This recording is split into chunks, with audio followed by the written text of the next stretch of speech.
He was cursed with an unbreakable spell, so he climbs the ancient tower and tries seducing the Calamity Witch for her help. The story begins with Prince Oscar and his attendant Lazar as they head towards a witch's tower. Lazar tries to convince him to return to the castle, worrying that the witch might cast another curse on him. But Oscar doesn't seem worried and reminds him that he hasn't found a solution to his problem even after 15 years. So his plan is to ask the Witch of the Azure Moon for help, and if that doesn't work, he plans to look for the witch responsible for his curse, the Witch of Silence. They arrive at the Azure Tower, and Lazar begs him to go back since it's too risky and it's been years since anyone reached the top of the tower. But Oscar thinks he'll be fine, so he continues inside. Lazar notes that the tower is just as the records described, and mentions that there will be challenges that await them, but Oscar reminds him that whoever reaches the top of the tower will have a wish granted by the witch. Oscar tells him to stay back, but Lazar decides to follow him, and they reach the first test, realizing they're surrounded by snakes. Oscar knows they're not venomous, so he remains calm, knowing the real challenge is a mathematical theorem which was famous for being unsolvable. But he knows the answer, because it was discovered a decade ago, so he passes the first stage. At the top of the tower, a girl named Latola reports to the witch Tanasha, saying they have visitors. Latola mentions they have passed the first test, but Tanasha wonders if they can get past the first guardian. Meanwhile, Oscar defeats the first beast with a single attack, and Lazar is frightened, but Oscar thinks it was a good warm-up. They continue on, reaching the halfway point, and we learn that the last person to reach the top was Oscar's grandfather 70 years ago, and he was the only survivor of a 10-man expedition. Oscar reaches a room with 2 gargoyles, and they attack him, but he easily defeats them. Latola reports their progress to Tanasha, who is surprised that Oscar is passing through her trials on his own. Lazar is relieved that they were able to defeat the gargoyles, but the floor suddenly collapses, and they become separated. Lazar tells him to go on, and he apologizes for not being able to see Oscar become king, as he falls into the void. Oscar reaches the top of the tower, and Tanasha appears before him. He thinks she doesn't look like a witch, and Tanasha reveals that Lazar is fine, so they have time to enjoy tea together. He wonders if she alters her appearance with magic, but she explains that witches live longer than humans, and her body has stopped aging. She congratulates him for being the first to reach the top on his own, and asks for his name. So he introduces himself as the Crown Prince, and she's surprised that he's the grandson of King Regus. She notes how he looks like his grandfather, and explains that she lives in the tower with her familiar. She calls for Latola, who explains that she cast a spell on Lazar, so he's sleeping outside the tower. Oscar wonders what happened to the other people who tried to climb the tower, so Tanasha explains that when they fail, they're just sent away with their memories altered. But Latola reveals that she grants their wishes anyway, if they came with a noble wish, like curing an illness. Oscar wonders if she ever leaves the tower, but she mentions that she prefers to stay there, because she doesn't wish to interfere with the lives of others, or use her powers on a whim.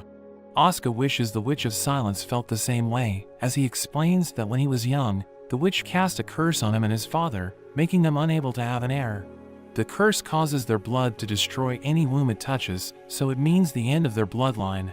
He explains that his father never wanted to talk about it, but it seems to be related to his mother who died shortly before. He spent his childhood looking for a way to break the curse, but couldn't find any clues, so he decided to climb the tower. Tanasha mentions that there are no guarantees she can undo the curse, and explains that magic works according to a set of rules. But curses are different, because they're created when words are filled with magical power, and they don't follow the same rules as magic. The power varies depending on who cast it, but at the same time, curses aren't as powerful, and can only act indirectly. But Oscar thinks the curse on him is powerful, and she agrees, but reveals that what he has is more similar to a blessing, and she reveals the magic written on him. She explains that blessings are cast in the same way as curses, but the source of their power is different. They amplify the energy already present, so it tends to be more powerful, and his curse actually protects his child with a powerful force, but no ordinary woman can withstand it. She reveals that she can't break it, and the only solution is for him to find a woman that can withstand the power protecting the child. She decides to help him look for one, but he wonders what to do if the woman is already married, or at the wrong age.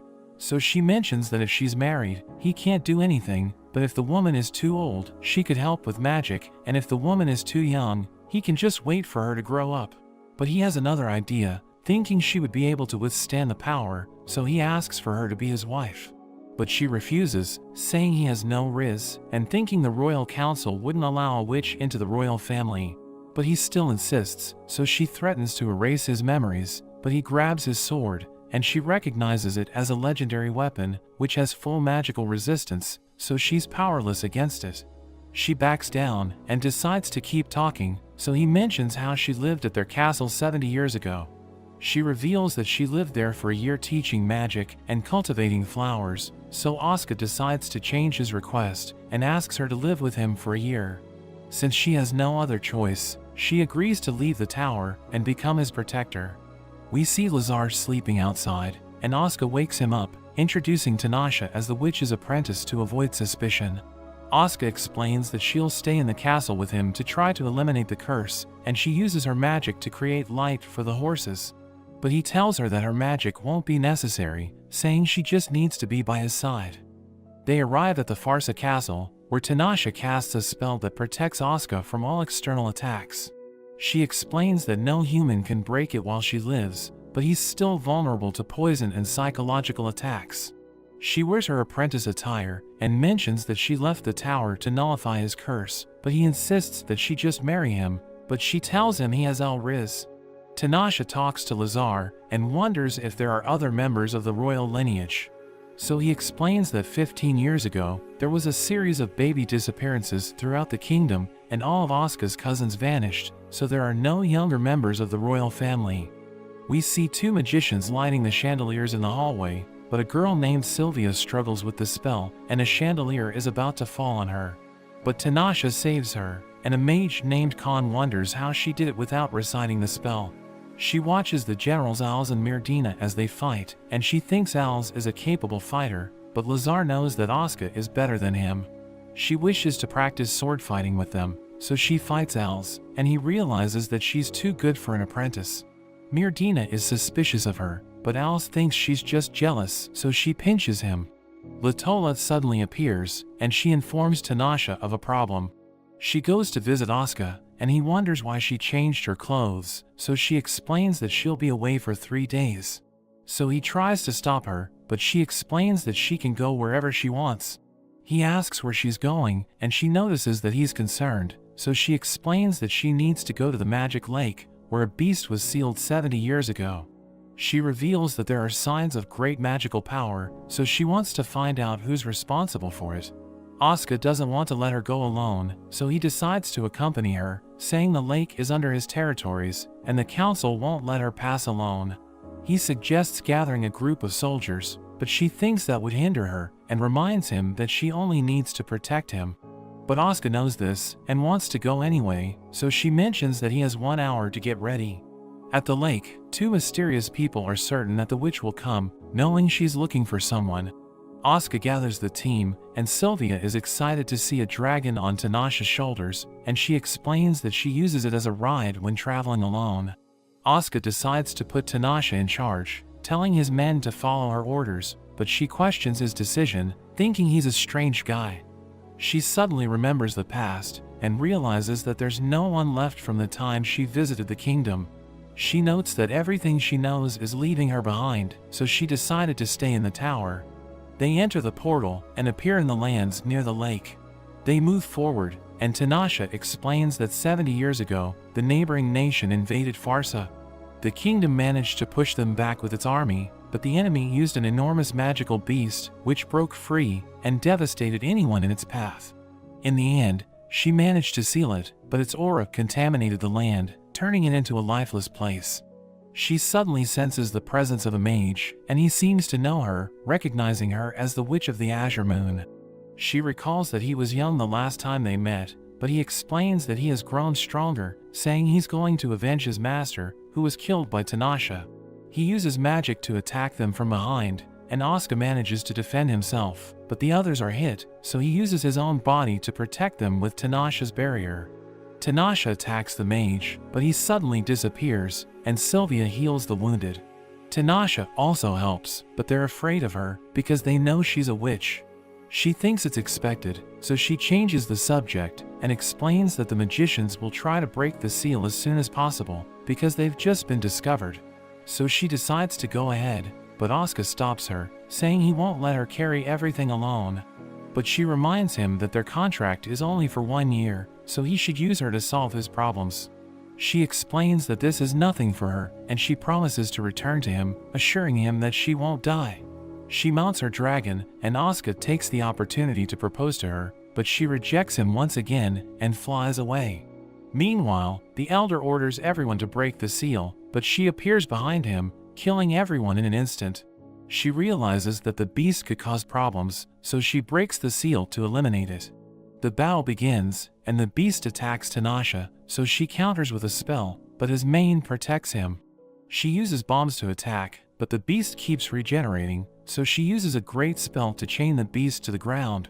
She prepares a powerful attack, and the beast manages to injure her in the middle of the enchantment. But she still manages to finish the spell, and it eliminates the beast in an instant. The dragon brings her back to the fortress with a large wound, and we see Asuka waiting for news.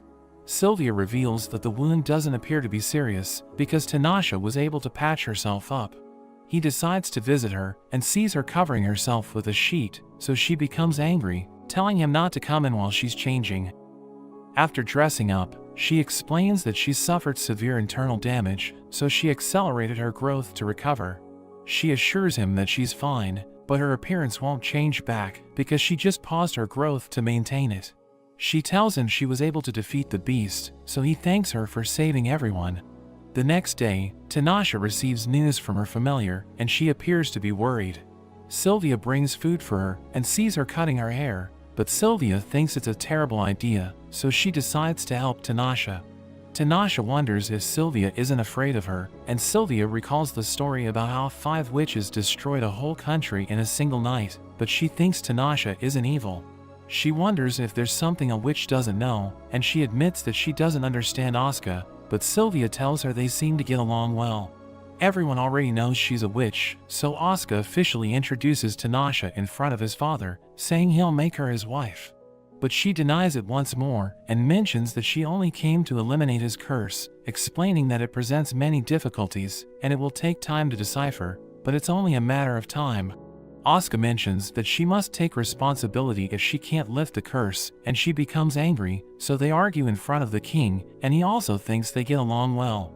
The mysterious mages from before are happy that Tanasha ended up with a severe wound, which forced her to leave in a hurry, since they managed to get the beast's stone. But another magician suddenly appears, and it seems to be the one that Tanasha has been looking for. The magician mentions that he'll meet her at the right time, thinking she'll be happy to see him.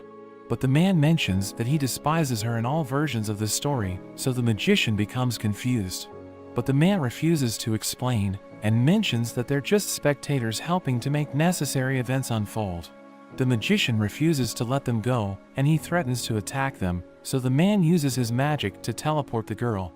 The magician attacks him because he suspects that the man will interfere with his plans, so he eliminates the man with a single attack. The prince and Lazar investigate a forest where 9 villagers died, and their bodies were found dehydrated.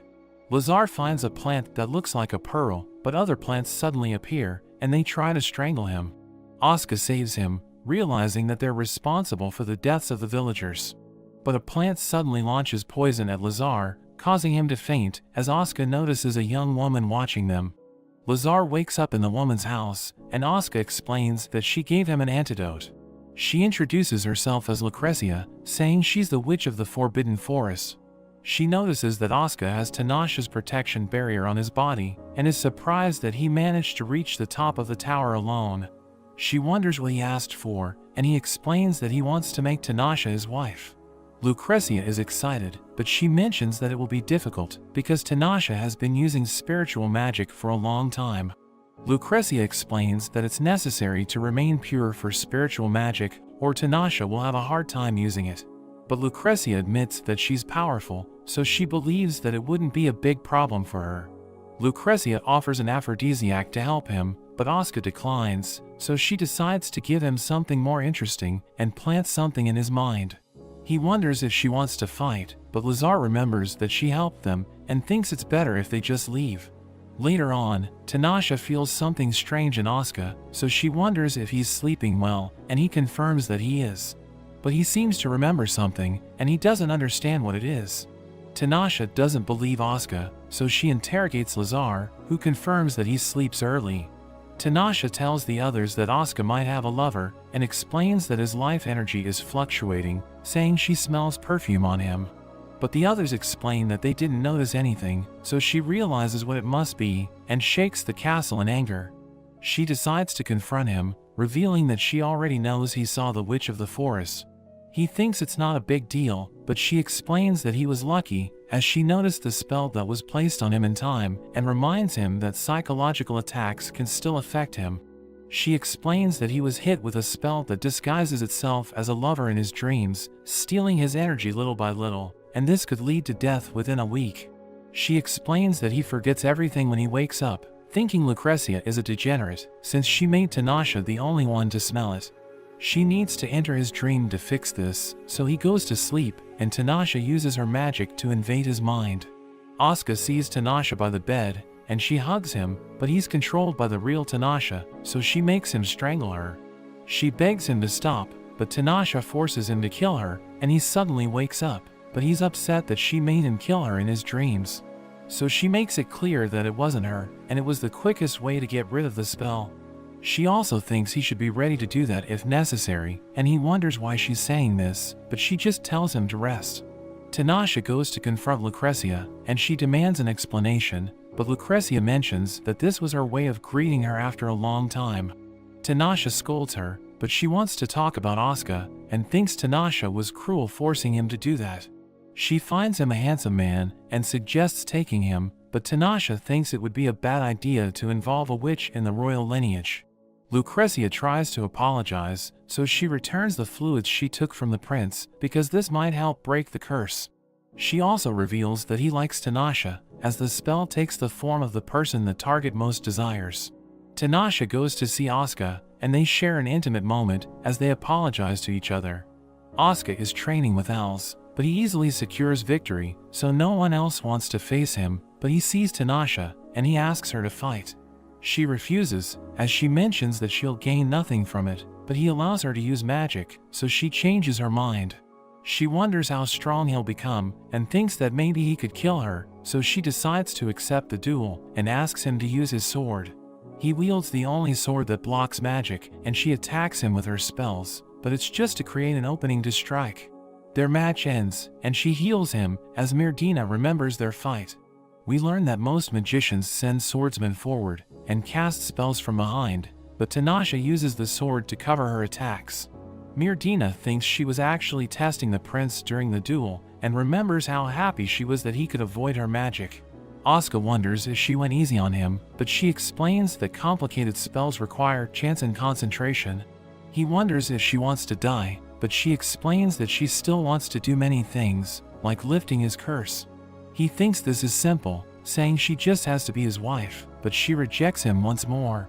Hours later, Asuka is notified of the arrival of an emissary from a small northern nation, and they want an audience with Tanasha. He wonders how they know about her stay at the palace, and his father leaves the decision in his hands. He decides to confront the emissary, but the man explains that he only wants a brief audience with the witch. Asuka says she isn't in the palace, but the man insists, and mentions the name Ani, which is Tanasha's real name. In Asuka's office, we see a new servant who arrived on the recommendation of General Eddard, and she introduces herself as Miralise. Tanasha sees her aura, and knows exactly why she's in the palace, so she becomes surprised, but Tanasha assures that she won't bother her. Tanasha talks with Lucrezia, who already knows about her sparring match with Asuka. Lucrezia wonders if she wants to die so much that she's teaching him to fight, thinking he's already too strong. Lucrezia doesn't want him to get stronger, thinking he could kill them with his legendary sword, so she tells Tanasha to leave Farsa if it's hard to remain neutral. She admits that she thought it would be good if someone could kill her, while thinking it's good to have options in case something happens, but maybe she's already tired of looking for that person. Asuka and Lazar suddenly appear, telling her about the guest, and Asuka mentions her real name. She meets the emissary, who calls her 80, but she tells him not to use that name.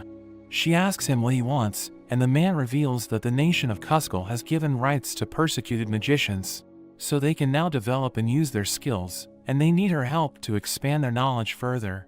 She tells him that she's in Farsa as the prince's protector and only agreed to see him because of Asuka, but she doesn't see the point in listening to someone who hasn't even climbed her tower. The emissary leaves annoyed because his plan didn't work, and he realizes that he needs to separate her from Asuka.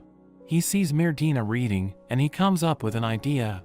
The duo talks with Lucrezia, and she also doesn't know about the magician's nation, but mentions that she felt a strange magic to the north, similar to the magic lake.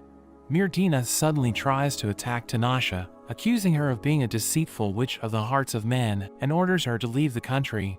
She's used to accusations like this, but never tried to harm anyone or wished for anyone's heart. Asuka comforts her, and Lucrezia notices that Mirdina is under mind control, so she agrees to help her, but mentions that it won't be cheap. A few hours later, Lucrezia mentions that she managed to treat Mirdina, but Tanasha ignores her. The next day, she calls Asuka to her tower and explains that she sent a familiar to investigate the north, but wants him to start training with her. She attacks him, and after the fight, we see her healing his wounds. He wonders why she's doing this, but she just explains that she wants him to have all the possible options to take the best path in the future. They continue training, and Asuka loses every time. He fights against two enemies at the same time, as she uses her invisible vine, and he ends up getting caught, so he loses the battle. She explains that he saw the vine when they fought at the palace, so she asks him to focus more on the battle. She suggests that he rest, but Asuka falls asleep on top of her. Asuka wakes up in her tower, and Tanasha offers him tea, but he doesn't like it, saying it's too sweet, but she makes him drink it to help him recover. He discovers that he has magical power, and just can't use it because he carries the legendary sword, but he's still able to see it. She creates a test, and traps him inside a circle of fire, telling him to cut the flow of magic. So he focuses and perceives the flow, and he manages to break the core of the magic. A group of adventurers suddenly appear to conquer the tower, and Tanasha makes an offer, explaining that they just need to defeat Asuka, and she'll grant them any wish. They prepare for the fight, but Asuka easily defeats them, so she ends his training, but he wonders if he now has a chance to defeat her. Latola appears, and she brings information about Kuzco. Tanasha shares that there are 200 magicians gathered, including spiritual magicians, and Lazar is surprised, since usually only 20 to 30 magicians are expected. Asuka imagines that they're planning to start a war, and wonders who their king is. Al suddenly appears, and he reports that General Eddard has passed away. They hold a funeral, as Miralise cries, and Asuka remembers Eddard training him as a child. Lazar explains that his belongings will be delivered to his close relatives like Al's, who learns about Asuka's curse, and wonders why Tanasha doesn't want to marry him, but she remains silent.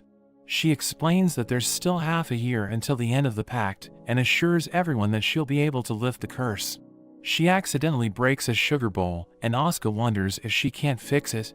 So she reveals that she can't undo what has been done, and although she can stop time, she can't make it go backward, saying all living things share the same fate of death. In an alley, Miralise confronts the emissary, and she reveals that his king killed someone dear to her, so she can't forgive him, and she orders the beast to devour him.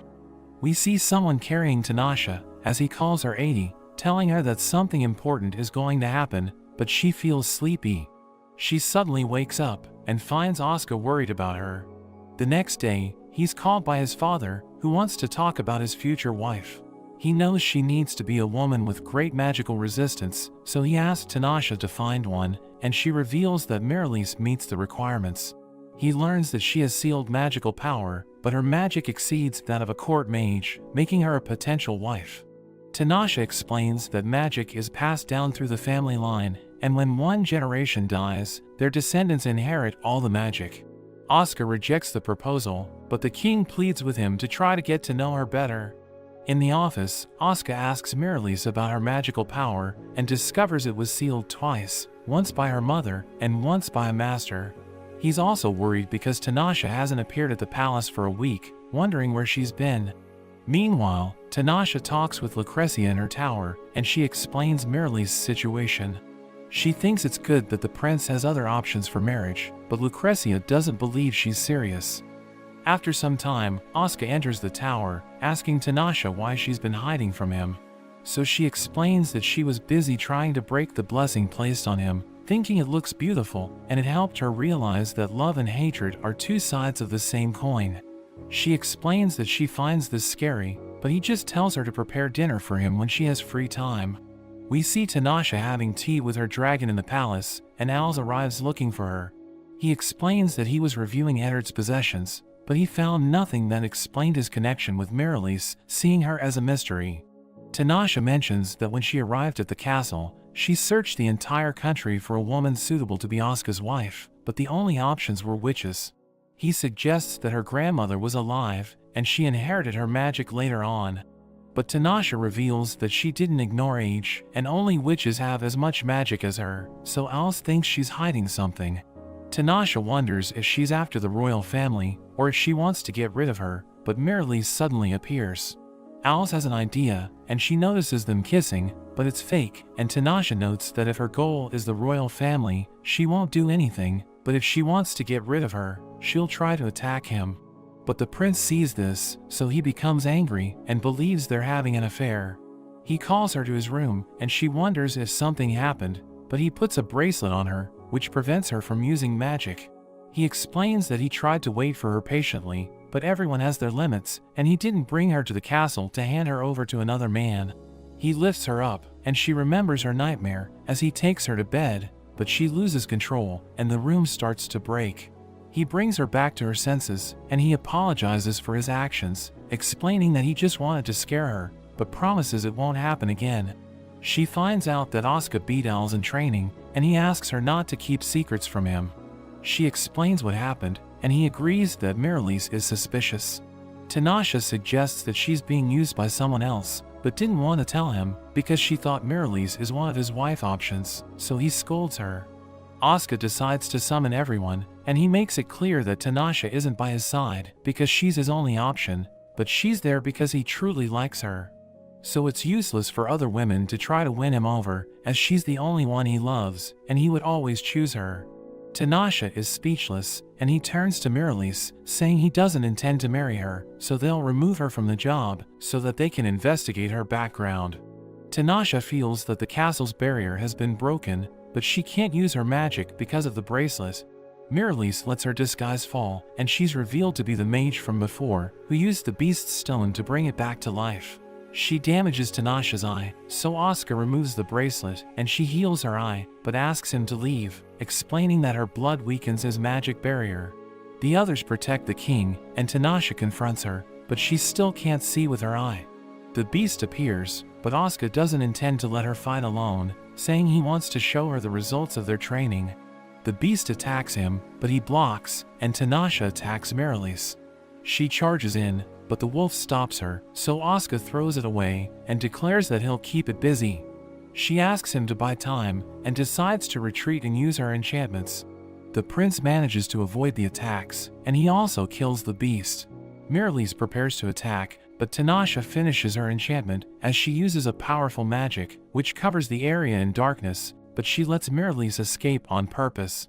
She becomes desperate and grabs a small box, but she can't open it, and Tanasha suddenly corners her. Miralise reveals that in the future, she'll meet the delusion she's been looking for, telling her she will suffer. Miralise prepares to escape, but she ends up getting captured, and a red orb comes out of the box. She looks at the orb and regrets not having more power as her soul suddenly gets consumed. Tanasha wonders if she was talking about Lanik when Oscar appears, wondering if she's dead, so Tanasha explains that her soul is gone. The next day, she wakes up next to Oscar and asks him about the object that Miralise tried to steal. But he explains that it's not originally from the palace, saying it's something his mother brought, so they don't exactly know what it is. He gets a headache, so she becomes worried, but he takes the opportunity to ask her to marry him, and she thinks he should give up, but he assures her that he can wait. She's embarrassed, but promises to give him enough options to forget about her, and she doesn't want the darkness of her past to end up trapping him. She says she's sleepy, and Oscar proposes that they sleep together, so she scolds him again. we meet Lanik, the king of Kuzcal, as he destroys a village.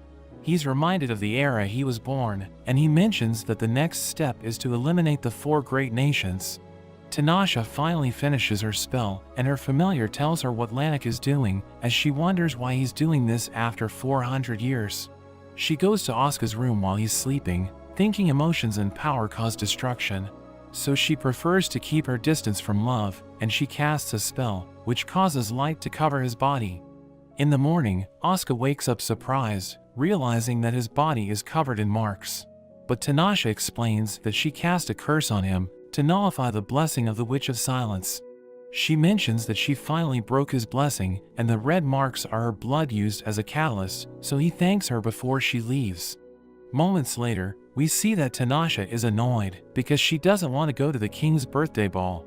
Lazar mentions that the prince from one of the 4 nations won't be able to attend because of the attack by Kuzcal, and his sister will come to the ceremony in his place. He explains that Kuzcal's wizards set fire to a city near the border, so they wonder if it was in revenge for the persecution of wizards. Tanasha is worried about something and asks to talk on the balcony, where she offers him her dragon Narc. Asuka doesn't understand why she's doing this, but decides to accept, so she transfers her dragon, and they suddenly kiss. They head to the party, and Asuka promises to keep her identity as a witch a secret.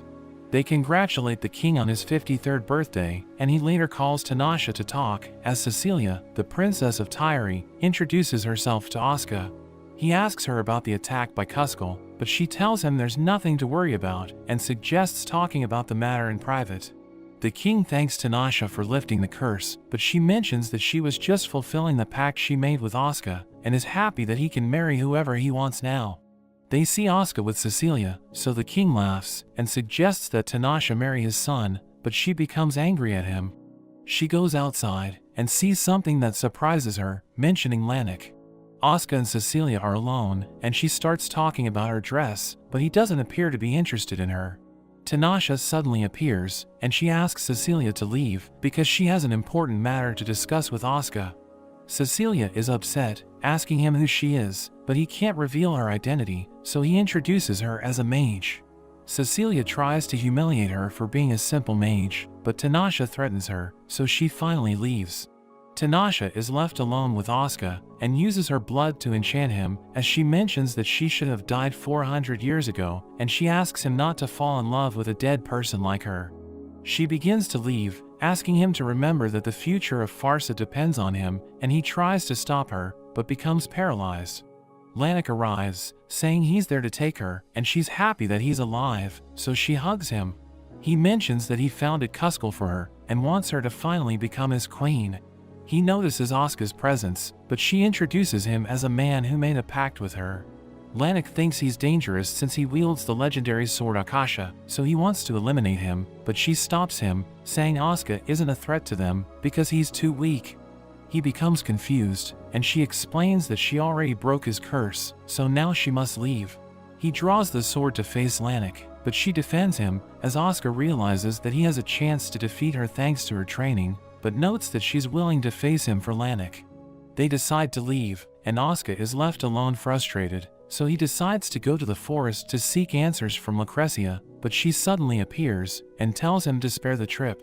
She's there to confirm that Tanasha is really gone, and she tells him that she also received an invitation to go to Kuzcal, but she rejected it, thinking a witch in Kuzcal could bring problems to the continent. Asuka wonders what kind of relationship Lanik has with Tanasha, so she explains that she has been looking for him since she became a witch, and now they finally reunited after a long time. Asuka thinks Lanik seems strange, but Lucrezia thinks he's jealous. He insists that she's irreplaceable, so he'll kill Lanik to bring her back, and will only let her go if she insists on being with someone else. Lucrezia notices that he has already made up his mind, so she decides to tell him everything she knows. She reveals Tanasha's full name as Adi told her, and they're shocked because her last name comes from the magical empire that was destroyed 400 years ago, so Asuka realizes she was royalty. Lucrezia explains that the kingdom chose its kings by power, so when Tanasha was born, she was separated from her parents to be raised in the palace as a candidate for queen. The candidates for king and queen would marry each other, and the other candidate was the king's only son Lanik. But Tanasha was much more powerful than him, so everyone thought she would be the one in command, and he would be her companion. He always treated her like a sister, but the court was divided between their supporters. The king eventually fell, and disputes broke out, but Tanasha was more powerful.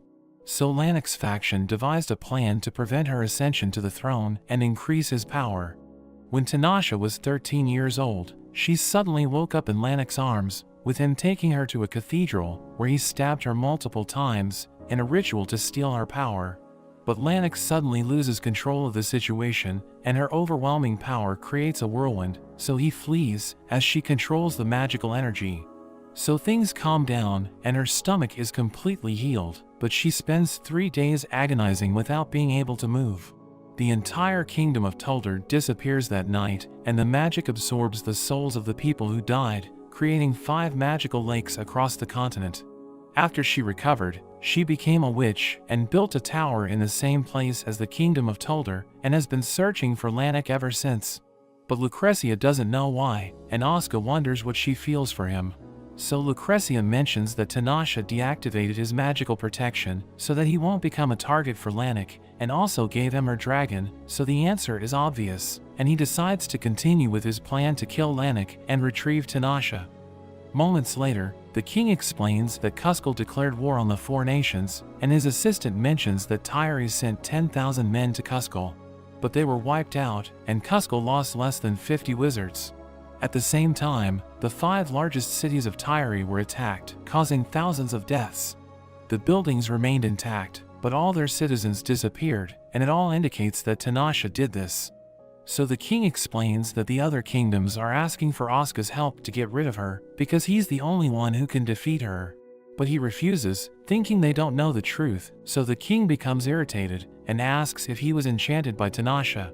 But he has already made up his mind, so the king realizes that stubbornness runs in the family, and mentions that he'll leave it in his hands, as long as he takes over as king, and he's surprised to hear this, but he accepts the offer. The prince of Tyre named Roost thinks about how he was easily defeated by wizards, and decides to gather his troops again, so that he can lead them personally. But Tanasha suddenly appears with 2 wizards from Kuzco and declares that everything will end in 2 weeks, so she asks him not to attack the wizards until then. He doesn't understand what she means, and calls her a filthy mage, thinking the powers of the wizards disturb the world of the only true deity, Ereturdia. But Tanasha wonders if he's studied the history of his own kingdom, and declares that they're responsible for countless atrocities, such as killing babies, or burning mothers while holding their crying children. She mentions that Tyre is the only nation that still considers itself superior to others, since no other nation with such prejudice survived the 300 years after the Dark Ages. So she guarantees that he's doomed if he continues down this path, and she decides to leave. Lanek notices that the 4 great nations have joined forces, but doesn't think it will be a problem. He reveals that his plan is to create a new map, and with Tanasha's help, they'll use a spell capable of covering the entire continent. He admits that it's complex, but if they have enough power, it will only be a matter of time. He praises Tanasha's strength, and he suddenly feels something, but assures her that he's fine. Later on, she comments that the reason all the witches on the continent are women is that men's bodies aren't as stable with magic. So they're unable to retain mana for long, and she explains that Lanek is suffering because of this. But she mentions that it's still possible to perform the spell with her help, and if it works, the continent will change drastically. Asuka goes to Tyre, but complains about waiting to attack Kuzco for 6 days. He discovers that residents of the 4 great nations continue to disappear, and even Farsa was attacked. He wants to stop wasting time, but Cecilia suddenly visits him, and she starts flirting with him. But she reveals that she knows the woman who accompanied him, calling her the Moon Witch, and Cecilia explains that she saw her again. He thinks it isn't possible, and she mentions that the witch visits her brother every night, so he demands that she take him to the prince's room. Asuka confronts Roost, and Tanasha suddenly appears.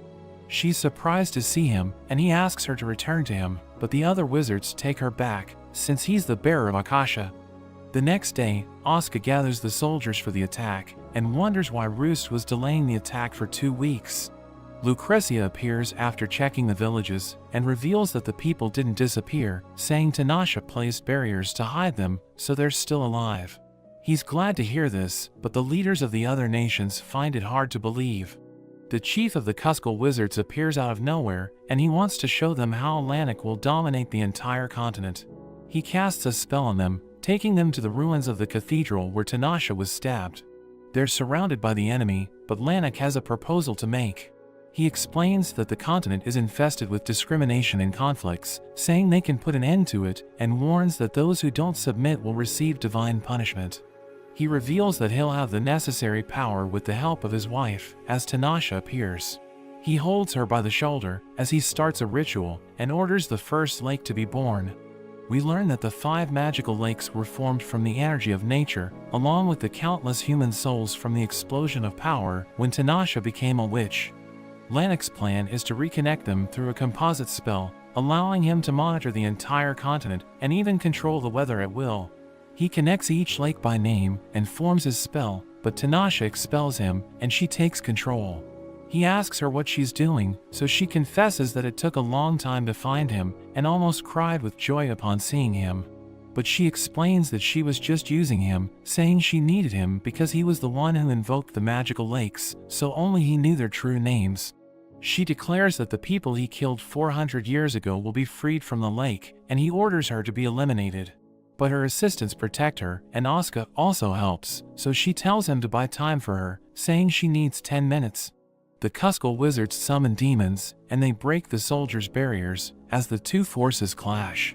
Tanasha begins to cast a double enchantment, and the others can't believe what they're seeing, because it's the same summoning spell from the first ruler of Tuldar. Everyone thought it was a myth, since controlling several high-level demons should be impossible. Asuka faces the chief of the wizards, who looks down on him, thinking he's no match for him, but Asuka eliminates him in an instant. Tanasha summons all 12 spirits, ordering them to end the enemies, but to ignore those who no longer wish to fight, and the battle quickly comes to an end. Lanik curses her while escaping, but he's intercepted by Asuka. He thinks his plan failed because Tanasha is too strong, and Asuka mentions that she believed in him until he betrayed her. But Lanik starts laughing, thinking she's just a tool, so he felt nothing at the time, and Asuka decides to eliminate him. Tanasha finishes the spell, and the souls trapped in the lake are freed, but the leaders of the other nations ask Asuka to eliminate her. The wizards are ready to defend her, but she accepts her fate, and he draws his sword, but she suddenly collapses. Tanasha wakes up, and she sees Asuka, who mentions that she has been sleeping for a week. She wonders why she's still alive, so he reveals that she's officially his fiancée, explaining that it was the only way to get her out of that situation alive. She complains that he didn't consult her, but he reminds her that she needs to stay another 6 months in the castle, so he'll strive to be her husband. He reveals that Roos decided not to attack Kuzco and will declare it as an autonomous state, so it looks like her lecturing worked. After some time, the group enters the treasury, and Tanasha explains that she'll take the most dangerous things to her tower, and the others to the palace. She finds a sphere inside a box, and feels something familiar about it, so she decides to take it to her tower. She and Asuka go to see the border of Farsa, but the officer mentions that everything is peaceful for now, because the neighboring nations haven't made any suspicious moves.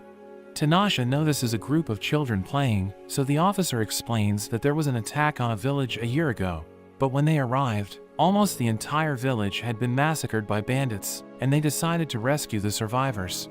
The bandits are known as the Itos, nomads who specialize in quick attacks and loot what they can. He explains that the blonde woman is Elise, the widow of the village chief, who died protecting her, and she hasn't smiled after her husband's death. We see Elise talking about a story from her village, as she explains that a long time ago, there was a beautiful young woman with many suitors, but she didn't accept any of them as her husband. But one day, a group of bandits attacked the village, setting houses on fire and killing the inhabitants. But at that moment, a swordsman appears and drives away the bandits, preventing them from kidnapping the woman. She gets so moved that she asks him to marry her, but he refuses, and he disappears without a trace. The children are enchanted by the story and decide to play with swords. But Tanasha is interested in the story, and Elise confesses that it's based on a true tale from her village. She reveals that the swordsman said he was the son of the girl he saved, so Tanasha wonders if he came from the future. Elise confirms this, saying he was the son of the woman and the bandit who tried to kidnap her, so he traveled to the past to save his mother. He knew he wouldn't be born by changing the past, but he did it anyway to save his mother, and Elise wonders what she would do, but Tanasha sees no sense in changing the past.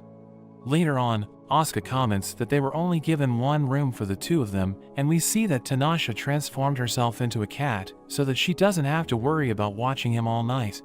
In the middle of the night, a woman sees someone being eliminated by a man with glowing eyes. Tanasha wakes up and explains that she's synchronized with someone's dream by accident. She thinks there's someone emitting a dream with heightened emotions, thinking it could be someone with magical power who hasn't learned to control it. He asks about the dream, so she mentions that the person dreamed of someone they hated and could never forgive. The next day, they continue visiting the borders, and Tanasha is still transformed as a cat, but they're suddenly ambushed by the Itos. The leader is named Javi, and he prides himself on living off looting, declaring that he wants the woman he couldn't kidnap a year ago, so he's willing to have a duel for her. They go to a mountain, and Javi explains that this is a sacred land for the Itos, because it's said that a god visited this place. Tanasha feels something strange, so she wants to teleport them to the castle's training field. But Asuka thinks they won't accept it, and assures her that there's nothing to worry about, because he'll finish it quickly. Asuka mentions that if he wins, they'll be forbidden from looting on his kingdom again, and warns that if they don't comply, he'll hunt down the Itos. Elise appears, and we learn that she's the girl Javi tried to kidnap a year ago. She recognizes him, knowing he's the man who killed her husband, and the duel begins, but Asuka easily defeats him, cutting off his arm. But Elise is worried, and tries to help him, even though she hates him, so Asuka is moved, and he asks Tanasha to stop the bleeding, but this awakens a whirlwind. Tanasha immediately teleports the others to the kingdom, but a being from the depths of the mountain emerges, so Asuka throws his sword to destroy it. But the ground splits open, and Tanasha falls into the abyss, so he jumps to save her, and they fall into the water. She becomes agitated, saying she hates getting wet as a cat, so he tells her to return to her human form. She comments that she wasn't feeling well because of a magical interference, and it seems that a power from the earth attacked the mana in her body. They realize they're below the sacred land of the Itos, and imagine that the drawings are their history. He reads something about magical spheres and the memories of a clan, as Tanasha finds something about the god who attacked them. It mentions that the deity of the north found demons hiding among humans, so he killed them, and everyone thanked him for this, but they created a resting place for him out of fear. She explains that the term devil fiend refers to wizards in the Dark Ages, so apparently, the being reacted to magic, and allowed them to discover who the wizards were. She also discovers that wizards who approached this being were affected psychologically and physically, so they lost control and caused harm to others. Asuka realizes what this means, and understands that he's the deity worshipped by Tyri, and the being responsible for the persecution of wizards. Tanasha decides to handle things alone, and mentions that he doesn't have Akasha, so she asks him to stay.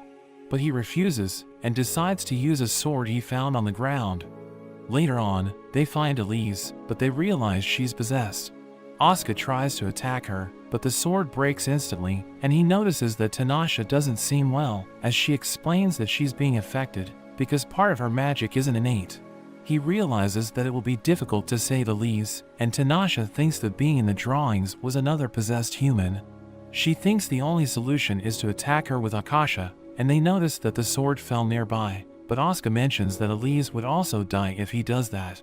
Tanasha admits that she doesn't want to do that either, but if the deity reaches the surface, every wizard who approaches her could lose control, and they will cause destruction wherever they go. But Javi suddenly appears, and begs them to not kill her. So Tanasha changes her plan, and takes a sphere, asking Asuka to kill her if she becomes a threat to the world. He agrees to this, so she becomes confident and kisses him. She begins her plan, and eats the sphere, as he runs to recover Akasha. She draws the deity's attention, saying she was awakened by her magic, and she introduces herself as the Azure Moon Witch. Javi holds her, as Tanasha absorbs her energy, and places it in the sphere. She thinks she doesn't have much time, explaining that the only solution is to attack her directly in the abdomen, and destroy the sphere. Asuka complains about her plan, but she trusts that he'll cause the least damage, so he decides to stab her. But after some time, We see that Tanasha was able to survive. She asks about Elise, so he explains that she was left in the village ruins with Javi and can return to the fortress at any time. He wonders if she will sleep in her human form while he's there, and she mentions that she wants to relax, so she'll trust his self-control. But he catches her off guard and gives her a kiss, causing her to blush. The next day, Tanasha talks to Lucrezia, who mentions that she's too reckless and can't believe that she thinks being stabbed by Akasha is no big deal. She assures her that she's fine, and it was necessary to make Irriturdia disappear, so she just trusted Asuka. Lucrezia thinks it isn't that simple, and she wonders what Tanasha will do now that the contract is about to end, but she seems surprised as she remembers. We see two nobles talking about the new year next month. One of them comments that Asuka should find a queen to start the year without worries, and the other thinks the best path would be Tanasha. But a civil servant named Norman disagrees with them, reminding them that she's a witch. They mention that she's the queen of Tolder, but he reminds them that the country no longer exists, and he'd never accept a witch's queen. Tanasha hears him, and Pamira, the mage of Kuskal, becomes furious. But Norman repeats what he said, explaining that as long as Asuka is obsessed with her, the kingdom won't have a queen, and since her contract is about to end, she should resolve this before leaving. But she isn't angry with him, and suggests erasing Asuka's memory, but Norman just tells her to fix it. Pamira is furious, but Tanasha reminds her that witches are like calamities, so it's only natural for people to hate them. They go to watch the sunset, and Pamira questions Tanasha about erasing Asuka's memory. She explains that she'll do it if necessary, so Pamira tries to stop her, saying Asuka will forget everything. But she'll be happy as long as she remembers him, and just wants him to live a happy life. She thinks he's a strong person, thinking he's stronger than her, so she wonders why she's still alive. Pamira scolds her, thinking that if she wants to die, she should live and die as a human, so Tanasha hugs her, as Pamira asks her to find her own happiness. She visits Asuka's room, and gives him a sphere filled with stars for him to enjoy. He thinks she looks sad, but she assures him she's fine, and is about to use a spell, but he notices and stops her. She explains it was just a test, thinking he got stronger, and she admits she's worried about the future. Asuka suggests marrying him, and she rejects him again, but he insists, asking her to stop being a witch to grow old with him. She thinks he has strange taste in women, but he tells her not to speak like that about someone important to him. He suddenly kisses her, and mentions that she wouldn't let him get close if she didn't like him, so she admits she considers him special. He hugs her, leaving her touched, and they're about to kiss again, but are interrupted by Lazar, and Asuka tells him he's getting busy. But it seems the barriers have been broken, and Tanasha notices the city is being attacked. The knights try to deal with the demons, and Norman is about to die, but Tanasha saves him just in time. She orders him to stay in the castle, and he asks her to take care of Asuka. So she flies up, and summons 5 of Tolder's spirits, which start fighting the demons, as she makes it rain to put out the fire. Asuka tries to help a maid, but she suddenly attacks him, and Tanasha sees him on the ground, so she becomes worried. She sees a needle in his finger, so she gets desperate, and starts casting a spell, realizing that he's poisoned, and Lucrezia knows that the poison is Alkia. She thinks there's nothing they can do, and she's only delaying his death by stopping time. But she thinks there is a way, and the only solution is to transfer the poison to her body. Lucrezia thinks she's crazy, but Tanasha explains that she has a lot of magic and can stop time, so she can probably endure it for a day until she creates antibodies with her magic. Lucrezia thinks she's going to die, knowing she won't be able to use magic since she'll be busy agonizing.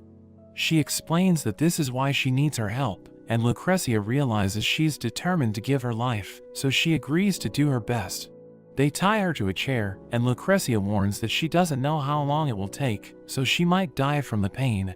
But she agrees to continue, asking Lucrezia to finalize the spell and erase all of Asuka's memories if she dies. But Lucrezia refuses to erase his memories, thinking he'll need to carry the guilt for his whole life. Hours later, he wakes up cured, and everyone is relieved, but they tell him he was just sick. He doesn't remember anything, but feels like someone is missing. He decides to sleep more and sees the sphere, but it's empty. Later that day, Norman asks him if he has decided who will be his queen, and this immediately makes him remember Tanasha.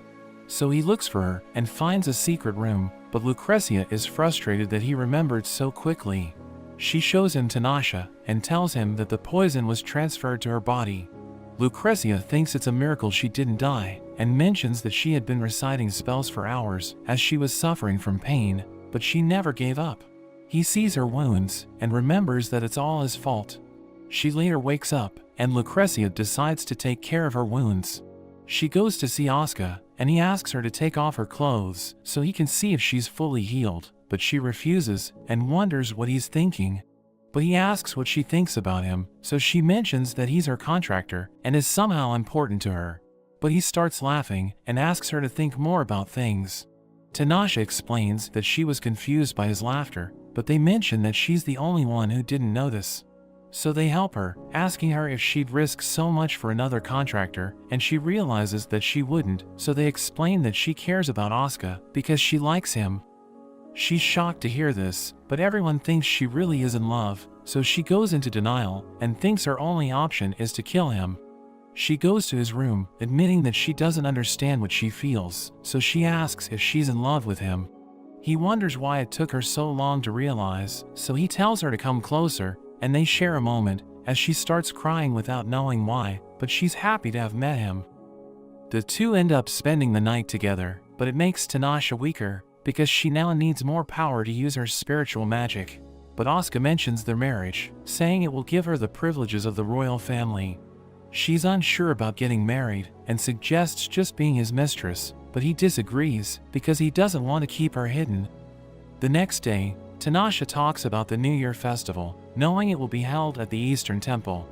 Asuka explains that the tradition is to go on horseback and greet the public, so she thinks he'll need an escort.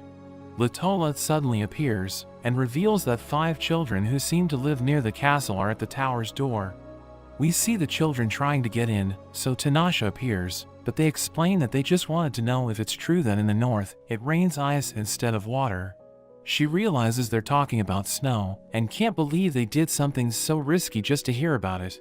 They mention that they're following the example of the new king, who became stronger thanks to his adventures. But she scolds them, explaining that he trained to get stronger first, before going on adventures. She takes them back home, and casts a surveillance spell over the kingdom to avoid future problems. She goes to talk to Asuka, and he thinks casting a spell of that size must be exhausting, but she changes the subject, and he takes the opportunity to ask her why she doesn't want to get married.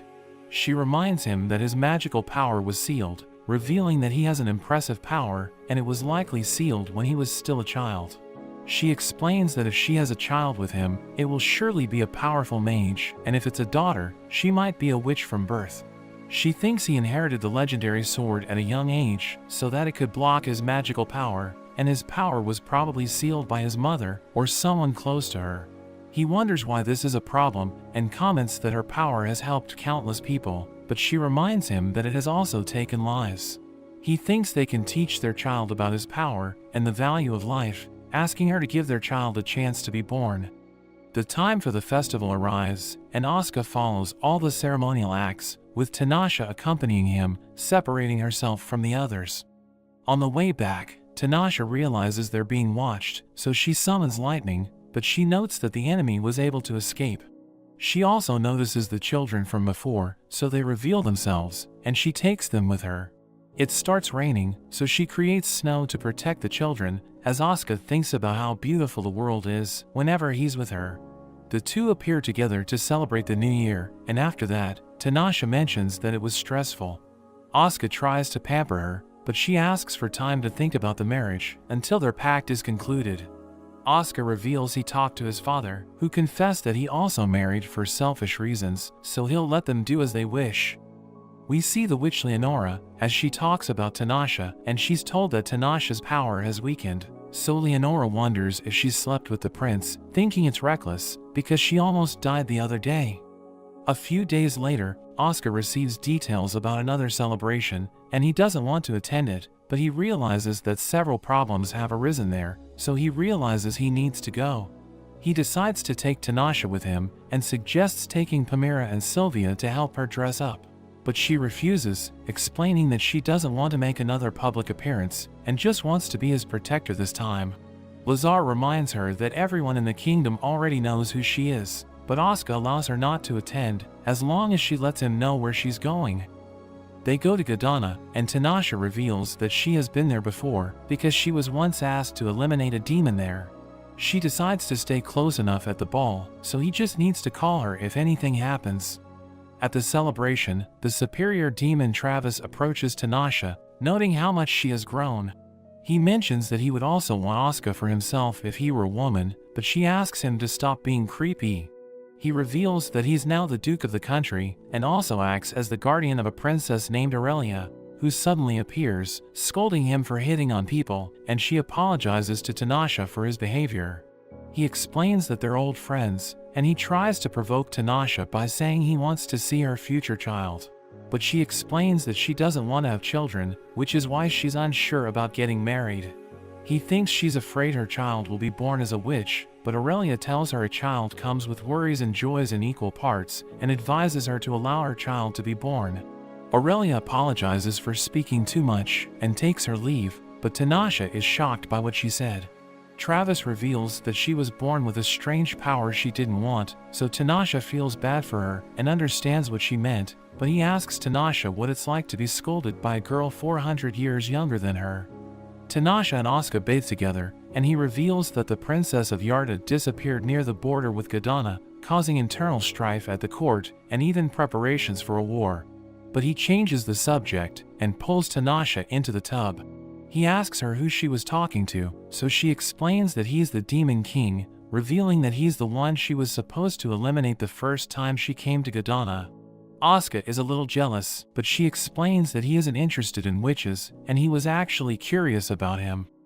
Demons attack in the middle of the night, so Asuka wakes up, and fights the demons with owls. Tanasha helps them, and Alice blushes seeing her, so Asuka tells her to get dressed. But she acts without thinking, and chases one of those responsible, but the girl manages to escape with the others. She sees Travis there, and he reveals that the demons also tried to eliminate Aurelia. But she suddenly realizes she's only wearing a sheet, thinking Asuka will be mad with her. In the morning, they learn that the Prime Minister of Gadana was eliminated, and at first, they thought Tanasha was the culprit, because she acted without thinking. But she mentions that the one who orchestrated everything was Leonora, the witch who can't be summoned. She thinks Leonora went after Asuka and Aurelia, because Travis mistreated her in the past, and she was mean to her during one of their battles, so she thinks Leonora holds a grudge against them. She explains that Leonora is in Yarda, where she supports the prince. She mentions that witches usually don't like to interfere in wars or nations, but Leonora is different, and she loves to pull strings behind the scenes. She makes the nobility and royalty do her bidding, and she once encased an entire castle in amber. Tanasha decides to eliminate her, but Asuka thinks she can't do it alone, and wonders if the missing princess might know something.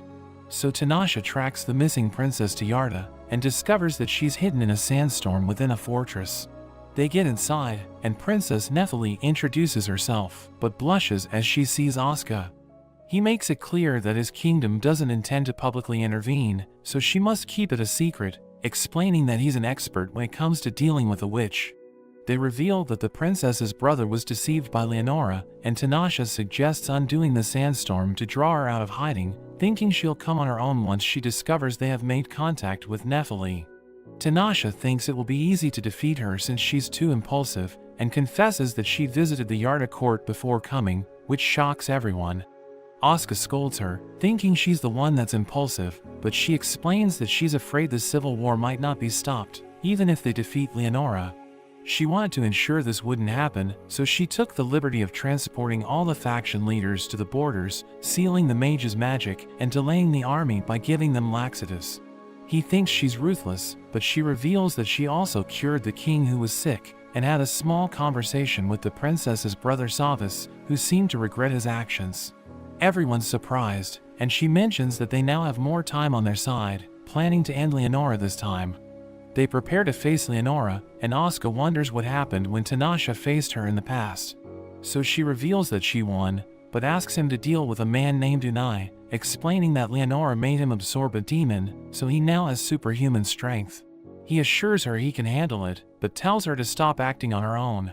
She smiles and holds his face, explaining that she can't forgive anyone who tried to kill him. He takes advantage of the situation to kiss her, but he wants more, so she explains it's not the time for it, but he doesn't care, reminding her they could die in battle. In the morning, they undo the sandstorm, and Tanasha is tired after a night with Asuka. She imagines it will take a little longer for Leonora to appear, but Nephili seems jealous. Meanwhile, Leonora discovers that the storm is gone, so she decides to go personally, telling Ani to get ready. Tanasha bathes with Pamira, and Nephili joins them, seeing the marks on Tanasha's neck from her night with Asuka. So she decides to be direct and asks Tanasha why she's with Asuka, thinking she wants to manipulate him like the other witch did with her brother. So she makes it clear that she isn't manipulating him, and it's actually Asuka who controls her. She discovers that Nephili loves him, realizing that if the witches hadn't interfered, she could have been the queen of Farsa. Tanasha thinks about how the Witch of Silence cursed Asuka, and how she appeared to protect him, as Leonora decided to destabilize the kingdom. She realizes that human destiny is strange, but witches play with it at will, which is why she never dreamed that someone would love her like a human. She gets nervous, but remembers that it's okay, and she's ready to face Leonora now.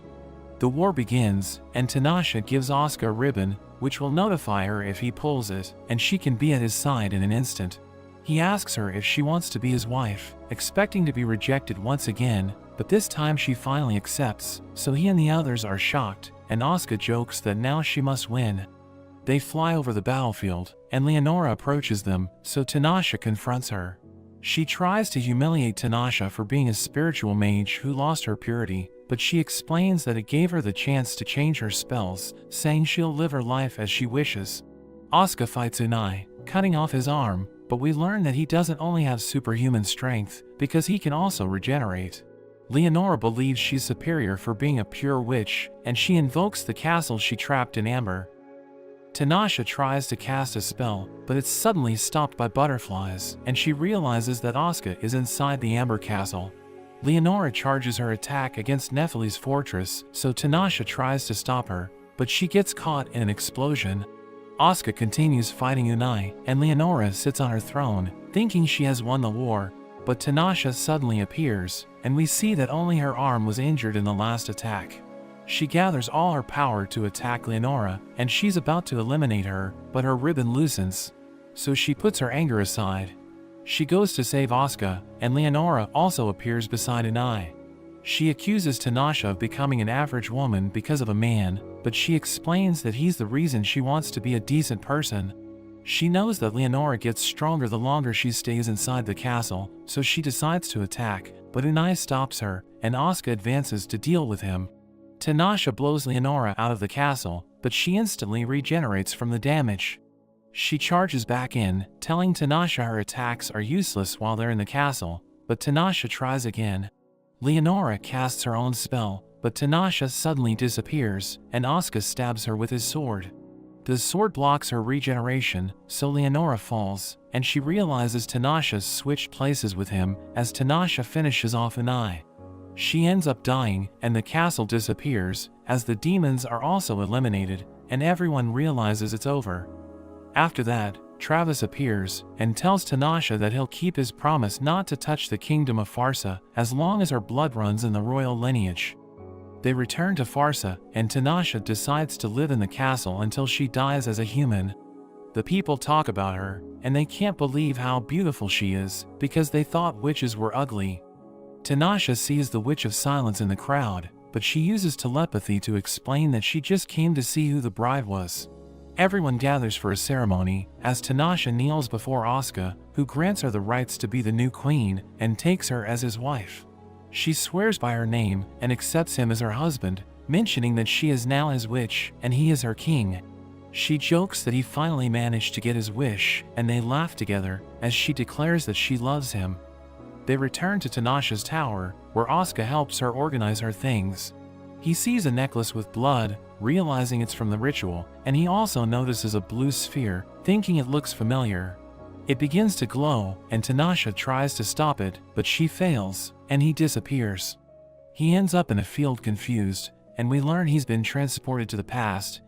He manages to find Tanasha, but she's frightened, so she attacks him, but he asks her to calm down, explaining that he needs her help. She asks him who he is, so he reveals that he's her future husband, and he came from 400 years in the future, and she's his only hope of returning. She mentions that no magical law allows time travel, and is unsure if she believes him. He becomes sad, but she decides to help him, and thinks he can stay, since no one comes to see her.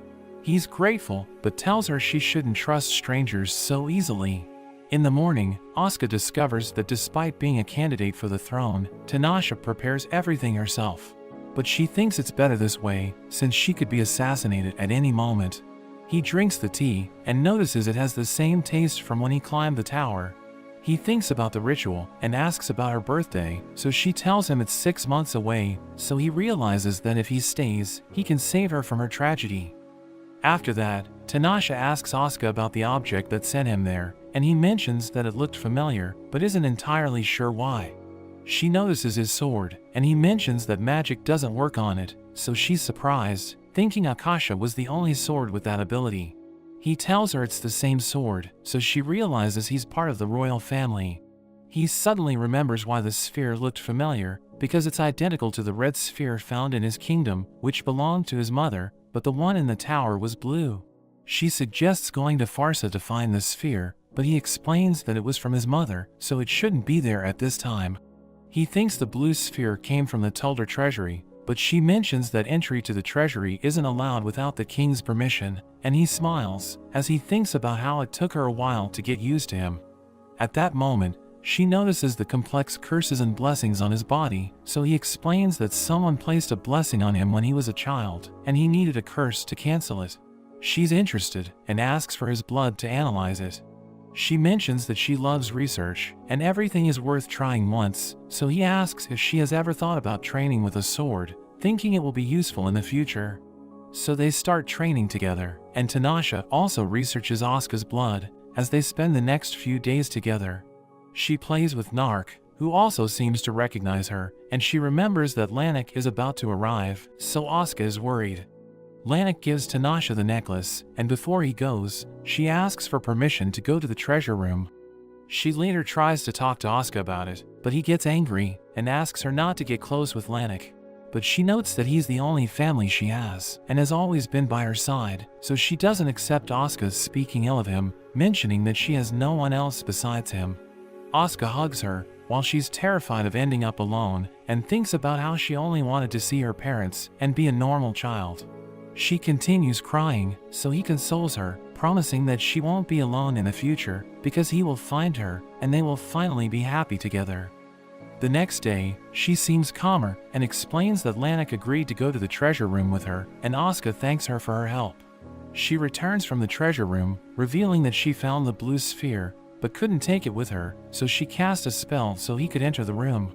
He prepares to go, and before returning to the future, he tells her that in 400 years, they will marry, assuring her that she'll be happy, and he also asks her to be careful with Lanik.